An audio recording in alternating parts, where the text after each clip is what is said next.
આજે હું તમને એવું જોરદાર ટ્રિક શીખવાડવાનો છું કે ભાઈ કેલ્ક્યુલેટર બી સુધી જાય સ્લો પડી જાય તમારી આગળ. કેલ્ક્યુલેટર બી સુધી જાય તમારી આગળ સ્લો પડી જાય.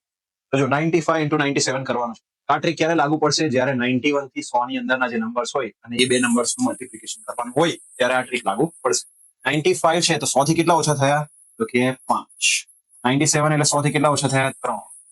ઓકે, તો 97 - 5 કરો કે 95 - 3 કરો, આન્સર સેમ જ આવશે. જોઈ લો ભાઈ, 97 - 5 એટલે કેટલું થાય? 92. 92. અને હવે આ બંનેનો ગુણાકાર કરો. 5 × 3 કેટલું થઈ જાય? 5 × 3 આનો આન્સર થઈ ગયો 921. શું આન્સર થઈ ગયો? 921. ચલો બીજું જોઈએ. જો બીજું જોવો જરા. ઓકે, તો કે 93 × 98. 93 એટલે 100 માંથી કેટલા ઓછા થઈ જાય? તો કે 7 ઓછા થઈ જાય. 98 એટલે 100 માંથી કેટલા ઓછા થઈ જાય? 2 ઓછા. ઓકે, 93 - 2 કરો કે 98 - 7 કરો, આન્સર સેમ જ આવશે. 91 આવશે. કેટલો આવશે? 91. અને 7 × 2 કરી નાખો, કેટલું થઈ ગયું? 14. તો આનો આન્સર થઈ ગયો 9114. ઓકે, ચલો તમને આ ટ્રીક આવડી ગઈ હોય તો ફટાફટથી હવે આનું મલ્ટિપ્લિકેશન જે છે કમેન્ટમાં લખો. ફટાફટથી આનું મલ્ટિપ્લિકેશન શું લખો કમેન્ટની અંદર. ચાલો.